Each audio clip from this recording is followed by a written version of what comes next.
What's up, everybody? It's time for another Accountability Success Circle Quickie.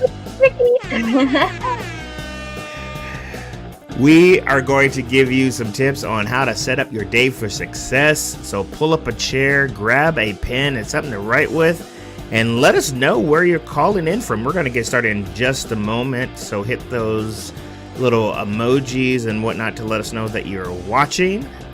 Live replay. Yeah. All right. We are going to get started in 5, 4, 3, 2, and 1. Yay! What's up, everybody? I like dancing. Right? Right. Playing around with the new features of StreamYard, and they have the ability to use background music. I think that's pretty rad. So I'm going to fade that out. Oh, nice. Yeah, right? Pretty So awesome. fancy, Gary. Thank you. Hi, April. How are you doing? I'm good. How are you? I'm doing just swell. Yay! All right, we are getting started. This week on the ASC Quickie, since our theme back at our home base, the Accountability Success Circle, is affirmations. We are going to give you some really cool tips on how you can really, step into that and make the day the best that it possibly can be. Set yourself up for success. Yes. And we have some really great tips on that. And since it is a quickie, I think we should just quickly dive on in. What do you think? Let's do it. Let's do it. All right, cool.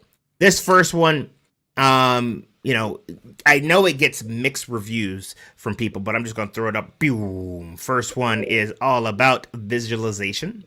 But the research is very clear that visualization is crucial, to kicking your day off with, for success. When we were planning this, I was telling April about when I was meeting with my therapist, and we were working on some strategies to help me really crush the day.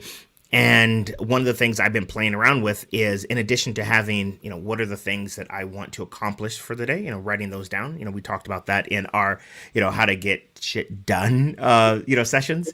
But then to visualize yourself doing those things. I know it might sound like dumb, but again, common sense is not always common practice.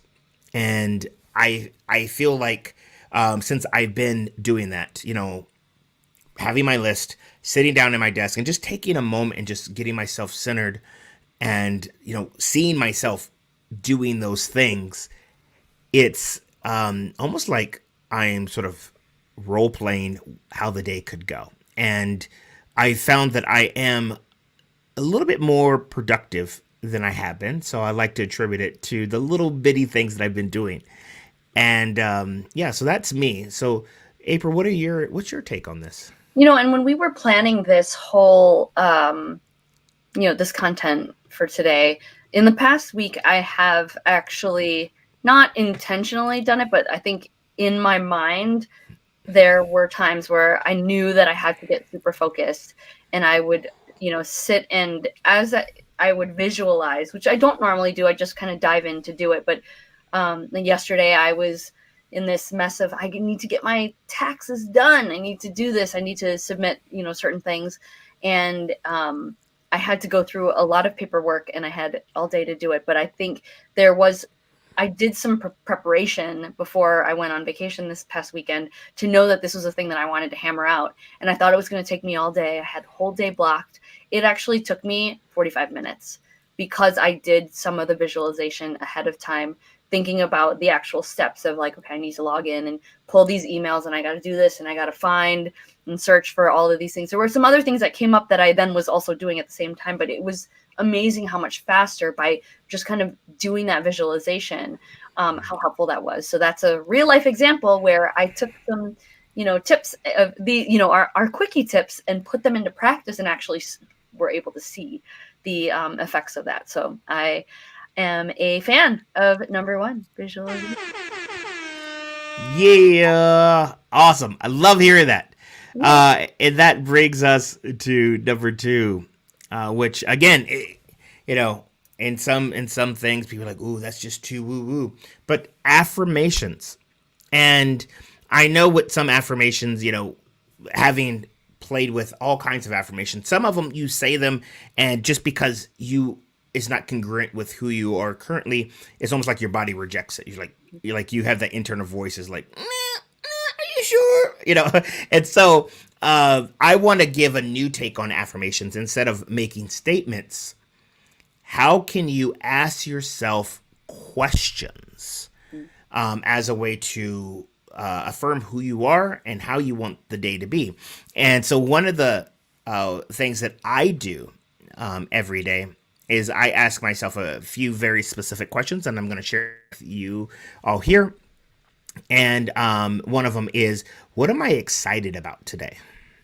The other one is, what will challenge me today? And the last one, or one of the other ones, is, how can I surprise someone with an act of kindness? And then, depending on what I have going on, if I have something pretty challenging, I'll ask myself this last question is, if it was easy, what would it look like? And so by doing it in question form, it's like it sets off your brain to go and find those things. Because when you ask someone a question, your brain can't help but to answer that question. And I found that since doing affirmations that way, it's almost like I am like it's like when you read horoscope and then you like start to see those things. It's like how I'm setting my day up. So now my brain is like trying to answer the question throughout the whole day, and so that's why I love playing around with affirmations in question form.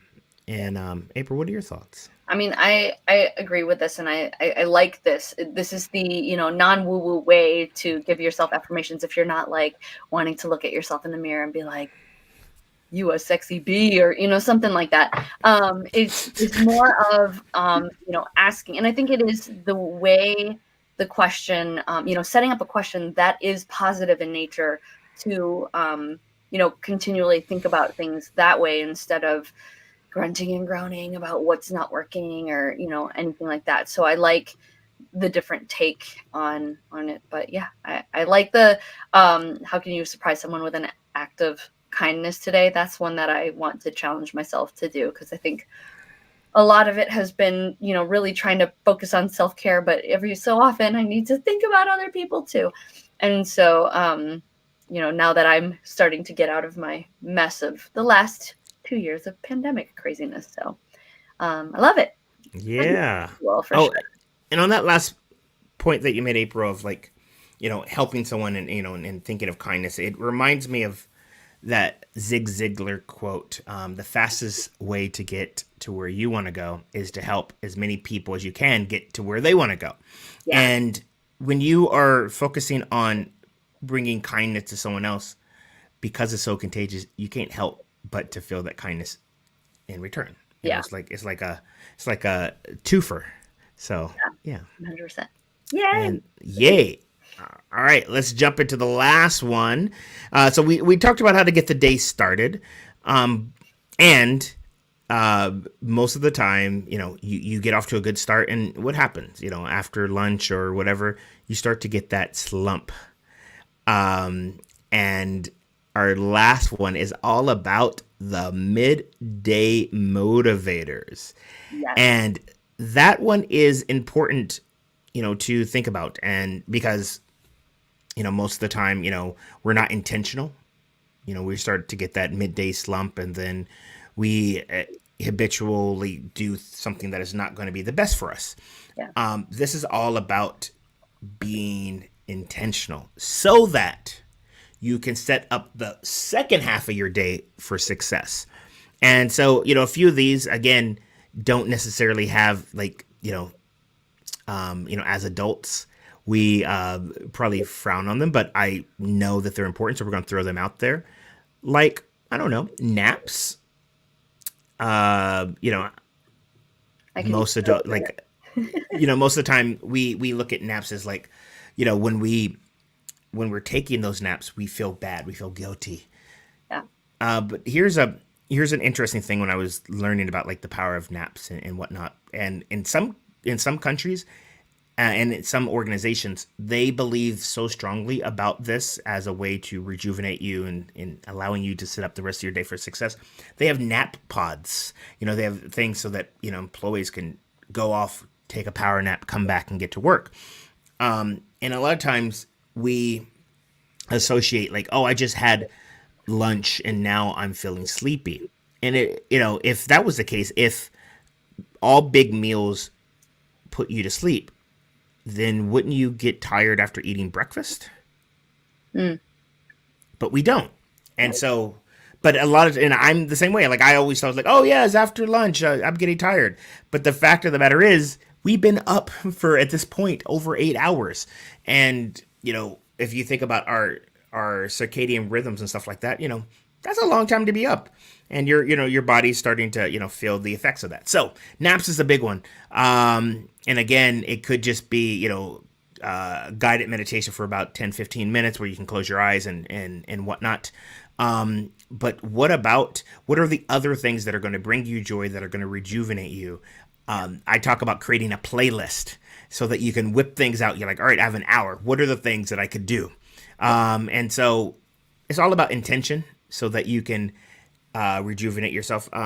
What are some things on your playlist, April, and what are your thoughts on Yeah, this? I mean, when I think about midday motivations, there's this whole concept of, you can sit and power through. And, this is coming from the mind of somebody who, is very, so much on their plate and is very prone to burnout. And the problem is that, the way that we live our lives these days, there's just so many things that you're trying to manage, especially if you're a parent or, you've got multiple, jobs or, different responsibilities that you're a part of. And so it's really, really, sometimes you get pulled out of focus and it can almost drive you crazy. But I think the big piece of this is that, sometimes, we crave this long period of just kind of like powering through something. But, at the end of that, you just feel that much more exhausted. So what we're trying to encourage you to do is to, intentionally plan breaks and do them frequently, because there is, and for me, I do things like, okay, it's time to get up and walk the dog, because, you're sitting here at your desk, you're plunking away for hours. My dog like heard me talking about him, Right? I was gonna laugh at that. Oh my gosh, so funny. or he just knows that he just wants to be a part of all these quickies. Oh, so anyways, but like it could be, the midday nap, it could be, taking a break with the dog to, let him out. Here at the ASC for, some of our people, we do these full day co-working sessions where we do Pomodoros and we only allow ourselves to work for 25 minutes and then we allow ourselves to take a break. And even though, you might need that momentum to get into that focus, to be able to take a pause, whether it's just like a, hey, what's up? How you doing? Okay, let's go back into it. But to just break away, I feel like there's also a benefit of that to help you like learn how to make those transitions very easily, because when you can get sidetracked, sometimes you're like, oh, well, that ruined my day. I'm going to go and lay on the couch now. But if you're able to almost train your body to take these breaks, it can help you get right back into the swing of things a little bit better. And there's, that better momentum. So that's my perspective on these midday motivations. Like you might feel like they're, a detriment to your focus, but I would like to argue that it can definitely set you up for success, especially if you are somebody who is, trying to juggle a lot of things. And so, if it just means like going and taking a walk around your office or your house, depending on where you work, and just breaking up the monotony and then getting right back to it, I think those are the things that'll help you be more productive. It's this whole concept of slowing down to speed up. So, and it works. And I think, if you don't want to believe me, then go ahead and just try it and do it for a while and see how that actually helps to really like give yourself that time limitation and then allow yourself a break or some sort of celebration afterwards. I just feel like it helps you get through your day a lot faster. So, but anyways.